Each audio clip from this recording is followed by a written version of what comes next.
Hi guys, welcome to the channel. My name is David, and for the past few years, I've been working a lot using Unreal Engine and Aximmetry for virtual productions and sometimes live virtual productions. I do mostly a lot of corporate stuff, but sometimes I get the chance to do some fun stuff like esports production.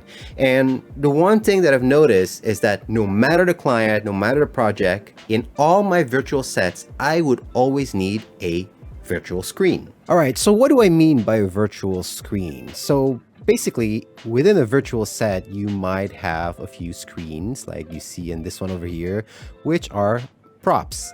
But the three screens on top, I would consider virtual screens. Why? Because they could actually input a media file or a JPEG and so on. So for example, on the left side here, there is a monitor, and this is actually showing a JPEG. Up here, I can press Control and you can see that this is actually a JPEG. It says so on the right side of the file.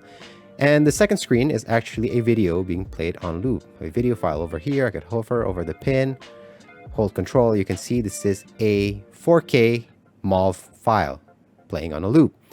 And the third screen is actually a video file being played in vMix, so in another application, and being sent to Aximmetry via NDI. So as you can see, Full HD, and it says NDI Iceman, that's the name of my PC, being output by vMix. So I would consider all these a virtual screen. So in this video, I'm going to be sharing with you guys my workflow in setting these up. Let's get to it. All right, before I dive into Unreal Engine, I'm going to drop by Photoshop for a bit. I'm going to be generating a few images that I'm going to be using as a texture for my virtual screens. Obviously, you don't need to use Photoshop for this. You could use your favorite image editing software, or you could even just grab some images from Google. Now, I want to let you guys know that this is not a mandatory step that you need to take to create a virtual screen. You could just create a virtual screen using the texture that's, assigned by default from Unreal Engine. So the reason why I like doing this is actually for previs purposes only, right? So for example, I'm designing a stage and, I'm taking screenshots and I'm showing it to the client. Then they're going to know that, okay, this is actually a full HD screen. Oh, this is actually a 1080 by 1080 screen. So it helps my client know which screens are which. And on top of that, it's also serving as a guide to whomever needs to create the content for this screen. So, I'm the one making the stages, but I'm not the one creating the videos that's going to be appearing on these screens. Somebody else has to do that. So if I have these guides, he knows what resolutions to make them in. So it helps a lot. Again, this is just for previs. Once you cook your project and you import them into Aximmetry, these won't show up anyway. Another thing that I want to note is that here I have a 1920 by 1080 full HD texture. I have a vertical full HD texture, and I have a 1080 by 1080 square texture. This is just for the sake of this demo. These are very common formats, but you guys are free to design your screens whichever format or ratios you guys want. You want to do a 2x10, 6x5, whatever the needs of your production, whatever the concept is for your stage, you are free to do it how you like it. So once your textures are ready, let's export them into a PNG or JPEG, and let's jump into Unreal.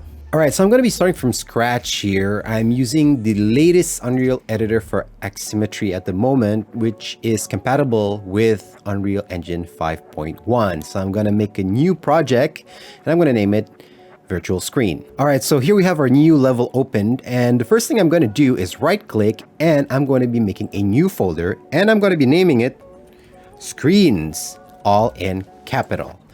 Now, here's a tip right here. If you're like me and you're going to have to be making new virtual sets all the time, like every week and so on, this is your constant daily job making virtual sets. And we all know clients always want things done fast, right? So it'll be great to have to do the heavy lifting one time and then being able to just copy all your hard work and paste it to the next virtual set that you're going to be creating. And this is what it is right here. This folder named Screens. Once this is done, once this is set up, I can just copy it and paste it to any new project that I'm doing next. Next, I'm going to go inside my Screens folder, and I'm going to drag the three textures that I just made, the three images. I'm going to select the 1920 by 1080 first, right click it, and I am going to create material.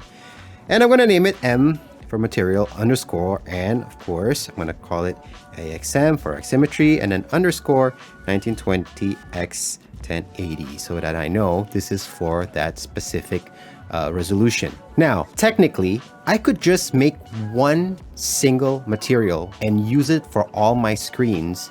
They would still all function as a video or image input in Aximmetry once you cook your project. The only reason why I'm going to be making a material for each of these resolutions is, again, for previous purposes only. So my stage will look neat with all the placeholders on their corresponding screens. So let's open it up. Here is my material, and the first thing I'm going to do is just click and right click and convert to parameter. So now it becomes a parameter, a texture parameter 2D, and I'm going to name it LED input.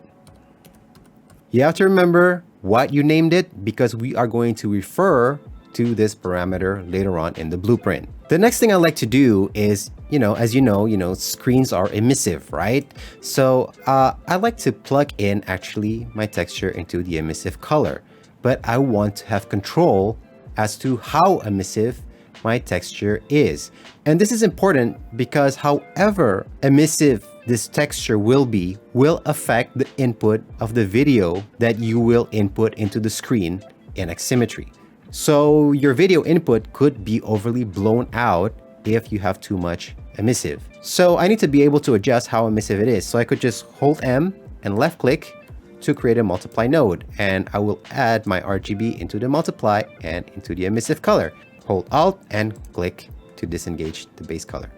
All right, so now I can actually set it right here. And usually a good number for me is around 0.1 or 0.2. I just like a little bit of emissiveness. Again, you can adjust this later on. Okay, once this is done, I can just apply and save. And now I could just duplicate this material, duplicate it, and change the name to 1080 by 1080.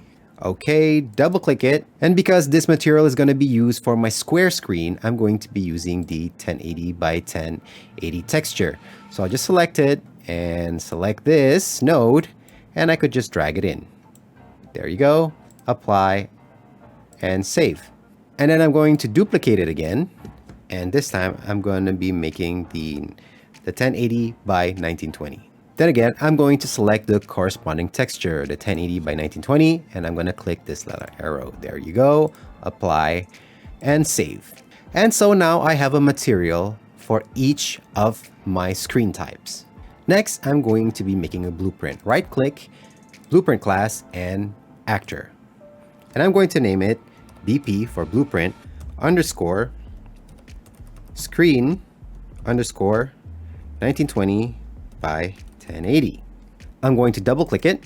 It's going to open up my blueprint editor, and it's still empty right now. And what I need is an actual 3D object which can act as my screen. So I'm just going to add new component and type in plane. There you go. So selecting the plane, here I have a few parameters on the right. And since I want to make a full HD 1920 by 1080 screen, here's what I like to do. I'm going to type in 1920 by 1080, right? Boom. Now if I zoom out, I'm going to see I have this really huge screen. So obviously this is way too big. The only reason I'm doing it this way is just to get the proper ratio. So now I'm going to lock it in, right? And I'm going to go down to 10. There you go. And this is still actually way too big. So you can like turn it down to like 2 maybe. Again, you're free to set the scale depending on how big you need your screen to be. So now obviously it's facing up. So I'm just going to like rotate it. There you go, 90 degrees. And I'm just going to bring it on top of the plane. There you go. Now I have a screen. The next thing I'm going to do is select my 1920 by 1080 resolution and drag it as the material in the material slot of my plane. And there you go. Now I have a full HD screen at my disposal. So for previous purposes, I could just drag the blueprint into my virtual set right now, and you can see it. Unfortunately, this is not going to work if I cook my project now and, open it up in Aximmetry because it doesn't know what it's supposed to be yet. This blueprint doesn't know that it's supposed to become a video input because we haven't added any code to it. And that's what we're going to do now. So open up your blueprint again. I'm going to go under the event graph tab right here. And now I'm going to delete actor overlap, and I'm going to keep event begin play and event tick. So the first thing we're going to need to do is create a dynamic material, right? So this material that we've added here to the screen, we need to ask Unreal Engine to turn it into a dynamic material when event begin play starts, which means once the level is loaded or your virtual set is loaded in Aximmetry, it's going to create a dynamic material. So create dynamic material instance plane. There you go, right? This is in reference to the plane so that it knows which material it's taking it from. Yes, it's from the plane static mesh right here. And then I have to specify the name of the material. So I'm going to type in AXM, and it's the 1920 by 1081 full HD. There you go. And then I'm going to take it back again right here, plane, and I'm going to go set material. There you go. Plug in the execution pin and set the return value. And I got to make sure about the index. Let's check on the plane, and the index material is 0. You guys got to be careful. Some objects have more than one materials, right? So sometimes there's element 0, element 1, element 2. You have to make sure that you set the corresponding number here. So if you slotted in element 1, you have to type in element 1 here. So it knows that the dynamic material is in slot number 1. In this case, it is correct because it was at 0 and there's only one material slot. Otherwise, your script isn't going to work. The next thing we need to do from event tick is get Aximmetry video. So this is telling Aximmetry, right, or Unreal for Aximmetry, please create an input, right, a video input or an image for this object, for this material, or to replace this material. So I'm going to name it Full HD Input. You can name it however you like. Next, we are going to set the texture parameter value, but be careful, don't drag it from this pin right here because it's not going to show up. Drag it from the top pin, right? Because it's context sensitive. You could always turn it off, but you know, it's just better workflow to pull it from the create dynamic material instance pin. So set texture parameter value, right? There you go. And put the execution pin. And there you go. Now, the parameter value, right, that you have right here needs to be the exact name of the parameter name that you set over here, which is LED input, right?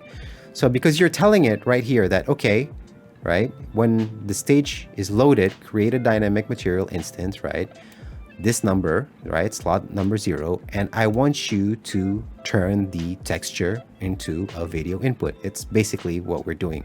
So this needs to be exactly the same name so it knows which texture to change into a video input. LED input. There you go. And that's actually done right there. All you have to do is compile and save. So now I'm going to do the same thing for my vertical screen. So instead of remaking everything from scratch, I'm going to select the blueprint and just duplicate it and change the name to 1080 by 1920, since this is going to be for my vertical one. Okay. And so I don't have to, you know, redo all the nodes and all that. So I'm going to open it up and I'm going to change the material to the 1080 by 1920. And I'm going to name this one vertical HD input. Okay, everything else can stay the same. If we go back to the viewport, the only issue here is that we still have a full HD screen. This is not a vertical screen. And also, it's still using the full HD material. So first, I'm going to assign it the proper material, which is this one, the 1080 by 1920. And just drag and drop it. Now, obviously, the next issue is that my screen here is still horizontal. This is not a vertical screen. And if I would try like rotating it, as you could see, then my text would be sideways and it would still be stretched, right? Because we made the texture specifically for a vertical screen. So we need to make the screen the same ratio. And I'm going to use the same trick as before. I'm going to unlock this. And since this is 1080, I'm going to type in like 10.8, and this is 1920. I'm going to type in 19.2, and that should get me a vertical screen. Again, it's really big, so now I can lock it and just type in 2, and now I have a proper sized vertical screen. Compile and save, and again I'm going to add it to my set. right next to my full HD screen. So we have one more to make. I'm going to duplicate this one and name it 1080 by 1080. There you go. Open it up. Change the input pin name to square input. All right, go to the viewport, and now I need to set the proper material, which is the 1080 by 1080. Again, select it and click the arrow. There you go. And same as before, I need to set it the same resolution. And since this is a square, this is the easiest one to do. I can just set it like 2 by 2 and lock it in, and it is going to be done. Compile and save.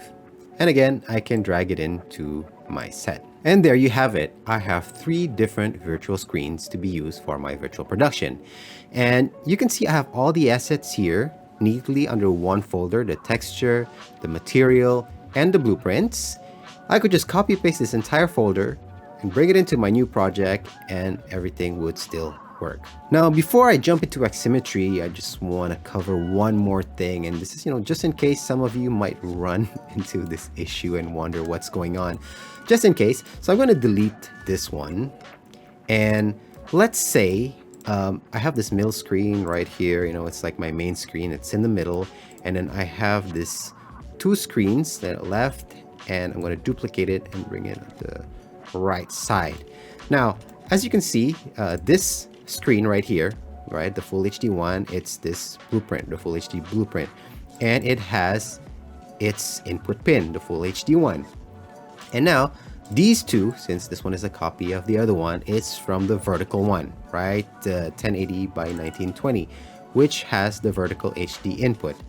When we go into Aximmetry, right, anything you input into the full HD, right, into the full HD will show up in the full HD screen, and anything you put in the vertical HD input will show up in both these screens. So it only will show up as one input pin in Aximmetry. So if you would, for example, would want to have different inputs for each of these screens, then you would have to make a different copy. So for example, I would like duplicate this BP screen, the vertical one, like duplicate it and maybe call it like B, right? And I would probably call this one like rename like underscore A, right? And I have to make sure like the one in A and in B will have different names. So for example, the B one, I would call it like vertical right input. Save it. And the A one, I would call it maybe something like left input. Compile and save. And since both of these blueprints have different input names, now you could have different inputs for each screen. Although you could still in Aximmetry, if you would want to show the same thing in both screens, you could always grab a pin from a single input and plug it into both of these. So again, so many workflows, so many ways to approach things. I just wanted to note that fact. All right, so let's dive into Aximmetry. Before that, I have to cook it, but I need to add a virtual camera first. Okay, that's my virtual camera right there. I have my 3 screens, and I gotta make sure that map modes, main, okay, everything is set up. And now I can just file and save all and cook content for Aximmetry. I'm going to start a new project and a new compound. There you go. And then I will add the compounds and virtual cam on Unreal, and I'll just do the basic AB preview 3 cam. All right, I can close that up now. And now I can bring in my Unreal project. Drag and drop. And now let's connect all the pins.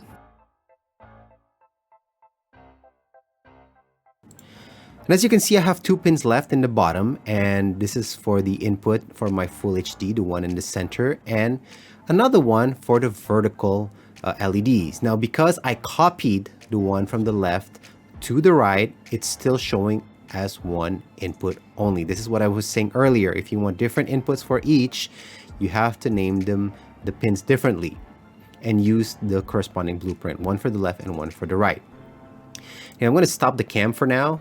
All right, so I moved the camera around a little bit so we can see our 3 screens here on the monitor. so we can see what's going on. And I've downloaded some random videos to be used as a demo. I'm just going to drag one in here, and you can just drag stuff into Aximmetry, right? Simple as that. You drag it in, and you have the node, and the names are long, so you should always rename them. That's what I'm going to do right now. And after renaming it, I'm going to drag the file again, and as you can see, it's much smaller. So you don't have that much space. You want to keep things clean. So rename your video files to something short. All right, so you have an output pin, and let's see if this works right now. I'm going to drag it to the full HD video, and as you can see, it's working. Now I'm grab another one, and it's for the side screens. There they are. And if I want to test it, see what it looks like, I can just hold down Control. As you can see, these are some lines going from right to left, and I want to put them into the vertical screen. So I can drag it out, and it's going right to left. So this is a vertical screen. I want it to go from down to up or up to down, the proper orientation. So I could add a placer node. Insert module and look for placer. Search for placer. Add to it, and I can bring it in here, the laser B, and into the vertical, and I can select the node, and now I can set the rotation. I can click and drag 90 degrees, and I'm going to zoom in a little bit so we can see what's going on. And these lines are really small, so I'm going to play around with the scale a little bit. There you go. That's looking much better. So this placer node is really useful to make, adjustments to your input. So this is fine. All my inputs are working as it should. Now I'm going to go back to Unreal Engine for a bit because I want to show you guys if I want to have these two screens showing different inputs. So we already prepared earlier on the screen for the left and one for the right, A and B.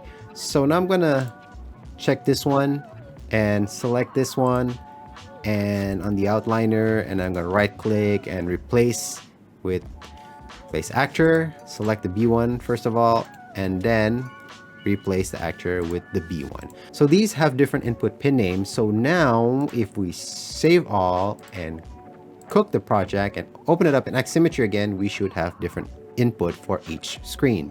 And now we're back in Aximmetry, and because we made some changes, there will be a little red icon. I'm going to click it so it updates, and as you can see now, we have separate pins for both screens, vertical left and vertical right. Now I could just grab the same input and put it into both monitors, right? Or if I wanted to, I could grab from the neon one and put it in there as well as the full HD. And now we have the same input on the center and on the right screen. So once again, if you want to have many screens with the same input, you can just use the same input pin name for each of the blueprints. If you want to have different inputs for different screens, make sure you name them differently. Now that you guys know how to technically set up a virtual screen, I just wanted to show just a bit more on how I would use this practically in a real virtual set. So in the beginning of this video, I showed a demo using this free broadcast studio set from the Unreal Engine Marketplace. So now that I have my screens, this is the same project as before. I have my screens folder here, and let's say I wanted to replace some of the screens within this set. So there are many ways to do this. I could change the material directly and make another blueprint with the static mesh and all that. And it's basically repeating the same workflow again. But again, I want to cut time and I just want to add screens. So let's say I want to add my screen to this center TV over here. So I could look for the static mesh, right click it, and I could browse to asset, right? And I have it over here. This is the asset it's using. And I could go to my screens folder, right? Here it is. And I'm going to use the full HD one, which is this one, 1920 by 1080. I'm going to double click it and go to my viewport, and I could just drag this static mesh in here. And now I could just adjust my plane to match the TV. Right, there we go. Might disable my snapping to get a really precise measurement. There you go. And I could scale it up so that it actually fits the frame. And there you go. You're done. compile. And now all I have to do is replace this TV static mesh SMBS screen 4, replace it with my blueprint. Right click and replace actor. Full HD. There you go. See, you can tell that it's correct because it has that placeholder texture. So let's cook this and test it out in Aximmetry. And there you have it. A perfectly functioning virtual screen in your virtual set. And so that is how I set up my virtual screens. Before I end the video, I just want to let you guys know that this channel is dedicated for beginners who are interested in, learning virtual productions using Unreal Engine and Aximmetry. So if you have any questions, anything you're struggling with, or you would like to request a tutorial, go right ahead and write it down in the comments, as it will help me plan for future content. Thank you for watching, and I'll see you guys on the next one.